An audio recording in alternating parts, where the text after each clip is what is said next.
오늘 본문은 2차 전도 여행이 어떻게 시작됐는지를 잘 보여주고 있습니다.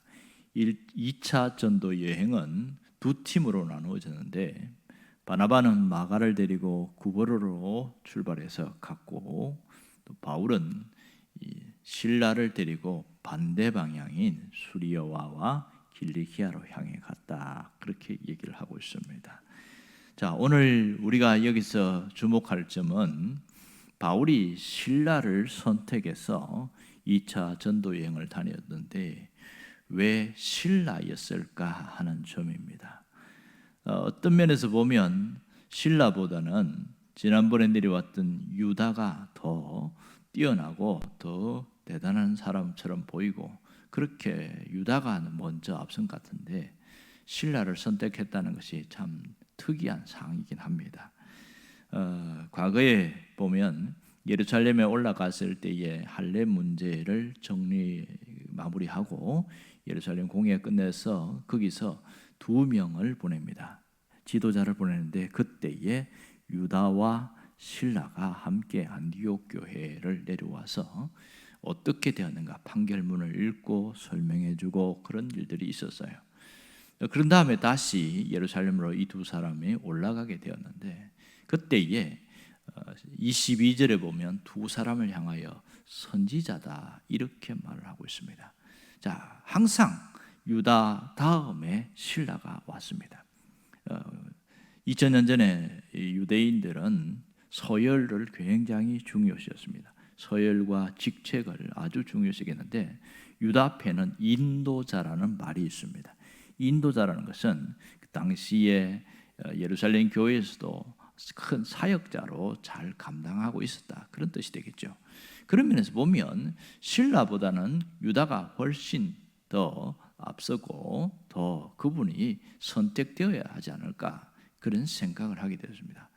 왜 실라였을까? 성경은 여기에서 침묵하고 있습니다. 실라를 선택한 이유를 정확하게 이야기하지 않지만 우리는 정황상 왜 실라를 선택했는지를 함께 생각해 볼 수 있겠지요. 자, 일단 이 실라가 어떤 사람인가 먼저 특징을 살펴보면 그는 예루살렘 출신이었고 예루살렘 교회에서 어느 정도의 지도자 역할을 하고 있던 사람인 것은 맞습니다. 그러니까 주요한 역할을 하고 있었는데 유다와 함께 판결문을 가지고 안디옥에 함께 내려왔던 사람을 할 수 있겠지요. 그럼 바울이 왜 실라를 선택했을까요? 그것은 바울이 보기에 2차 전도 여행을 하기에 가장 적합한 자가 실라였다. 그래서 그를 선택했다고 볼 수밖에 없는 것이죠. 그러니까 어떤 실력이나 능력이나 재능이나 그런 것보다 전도 여행에 가장 적합한 사람이 누구인가를 아마 거기서 눈여겨보다가 또 기도도 했겠지요. 그러다가 실라를 선택한 것을 볼 수 있습니다. 어떤 면에서 왜 유다를 선택하지 않았을까? 그런 수도 있겠지요. 아마도 유다가 나이가 많거나 또 건강상 장기적인 여행을 하기가 어려운 상황일 수가 있습니다. 바울도 이미 이때가 나이가 40이 훌쩍 넘었으니까 그기도 당시 40이면 노년기입니다. 그러니 이 유다도 나이가 많으면 함께 하기 어려울 수 있겠지요. 그리고 실라가 좀 더 젊을 수가 있다는 거죠. 또 건강하고 뭔가 동역하기에는 유다보다는 실라가 훨씬 적합하다, 그런 판단이 있었기 때문에 실라를 선택했음을 알 수 있습니다. 자, 오늘 이들이 전도 여행을 하는데 그들이 어떤 방법, 어떤 상황에 몰려 있느냐? 일단 전도 여행을 할 때에 차를 타고 가는 것이 아닙니다. 당시에 마차 타고 가는 것이 아니라 도보로 걸어서 다녔죠. 그리고 걸어서 할 수 없는 곳은 배를 타고 가고, 이것이 운송, 그들의 어떤 움직이는 수단이었죠. 그런 이야기 있고요. 또 가장 큰 문제는 그들이 마땅한 숙소가 정해진 곳이 없습니다. 우리는 여행을 가면 어디에서 머물고 어디에서 또 뭐 음식을 먹고 이런 걸 보통 하는데 전혀 그런 것이 준비되지 않았습니다. 때로는 노숙을 해야 될 때도 굉장히 많았고 때로는 끼니를 제대로 때우지 못할 때도 많았다는 것을 알 수 있죠. 그런 또 어려움 속에다 보니까 안전에 위협이 있는 거예요. 강도를 만날 수도 있고 산적을 만날 수 있어요. 또 신체적인 그런 부분에서 무방비한 상태에서 전도 여행을 하게 되어집니다.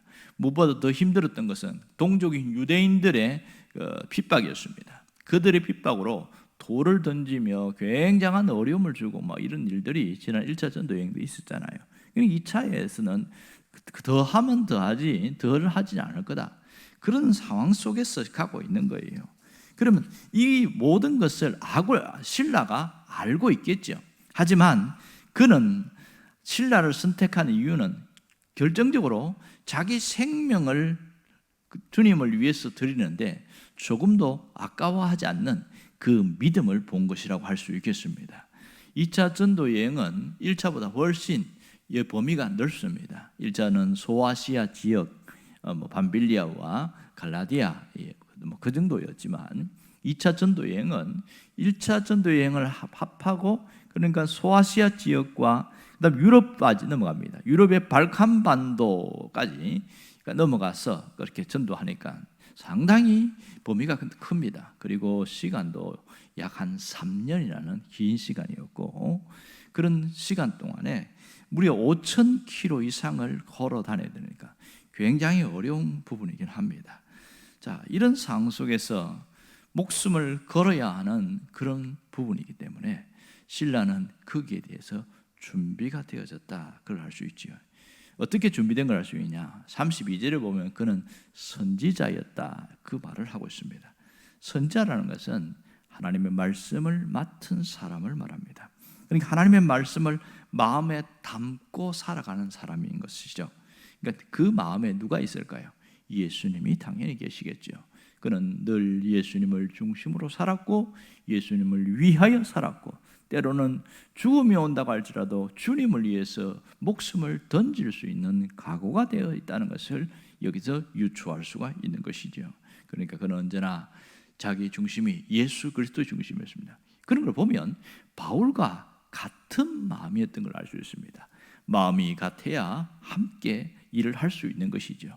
바울도 늘 예수님 중심으로 살았고 예수님을 위해서 언제나 위협과 위험한 상황이라 할지라도 목숨까지 던질 수 있는 각오가 되어 있습니다. 그런 면에서 두 사람은 비슷한 면이 있었던 것이죠. 그래서 신라를 선택하게 된 것이다. 그렇게 볼 수 있겠지요. 자, 오늘 여기서 우리가 중요한 것을 깨달을 수가 있습니다. 그리스도인들은 누구냐는 거예요. 그리스도인들은 예수님을 중심으로 살아가는 사람입니다. 그리스도인들은 예수님을 위하여 살아가는 사람입니다. 오늘 우리는 세상에서 이해 덕질을 따지면서 사람을 가려서 만나고 그렇게 사귀고 교제하고 합니다. 그리스도인들은 이해 덕질이 아니라 언제나 예수님 중심으로 주님을 위해서 살려는 그런 마음이 있어야 되고 또 그런 자들하고 함께하는 것이 참 중요합니다. 오늘 우리에게 주는 도전은 무엇입니까? 내가 어떤 신앙인으로 살아갈 것인가 하는 겁니다. 어떤 만남을 이루면서 갈 것인가. 이 점이 대단히 중요한 것이죠. 시인이자 동화 작가였던 정채봉 선생님 계시지요. 지금은 돌아갔습니다만은 그분이 여러 편의 시도 쓰고 또 동화도 많이 편찬해 내는데 그분의 시 중에서 아주 유명한 만남이라는 시가 있습니다. 거기는 5가지 만남을 이야기를 하고 있습니다. 그 중에 하나는 물고기 같은 만남도 있고 그다음 꽃송이 같은 만남도 있고 건전지 같은 만남도 있고 지우개 같은 만남도 있고 손수건 같은 만남이 있다. 5가지를 이야기하는데 가장 아름다운 만남은 손수건 같은 만남이다. 그렇게 이야기합니다. 왜냐하면 상대방의 눈물을 닦아줄 수 있기 때문에 이 만남이 참 중요하죠. 우리는 수많은 사람들을 만나고 수많은 사람과 함께 살아가는데 어떤 사람과 만나고 어떤 사람과 교제하며 사느냐는 거예요. 오늘 여러분이 이 바울과 실라 같은 사람이 되기를 원합니다. 여러분 주변에 실라와 같은 사람이 없다면 내가 실라가 되어주면 되겠지요. 그래서 내가 그 사람을 도와주고 함께 도와주고 눈물을 닦아주고 또 동역을 하고 이렇게 될 때에 그럼으로써 또 하나님 나라를 세워나갈 수 있게 되어지는 것 아니겠습니까? 여러분 세상은 끊임없이 이해관계, 이해득실 속에서 만남이 이루어지지만 신앙 안에서는 오히려 그것을 떠나서 예수님 중심으로 만나고 예수님을 위하여 만나고 예수님과 함께 만나는 그런 삶으로 이어지게 된다는 것이죠. 이것이 가장 아름다운 만남이고 가장 소중한 사역입니다. 교회 안에서도 여러 사람들이 있지만 주님을 위하여 함께 동행할 수 있는 사람, 그런 사람들이 있을 때에 너무 소중한 일인 것이죠.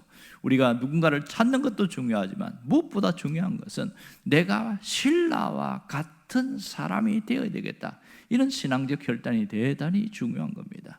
여러분, 신라와 같은 사람, 주님을 위해서 목숨을 던질 수 있는 그런 사람이 사람을 유익하게 하고 삶을 바꾸어 나갑니다. 주변 사람들과 주변의 모든 것을 새롭게 하게 되어지겠죠.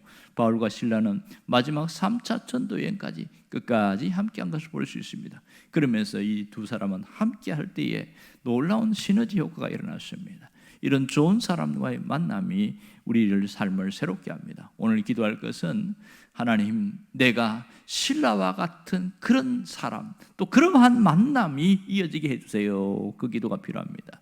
내가 손수건 같은 만남의 사람이 되기를 원합니다. 그럴 때에 나를 만나는 사람은 행복의 삶을 살게 되고 기쁨을 누리게 되는 것이죠.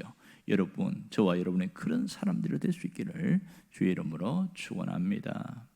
기도하겠습니다.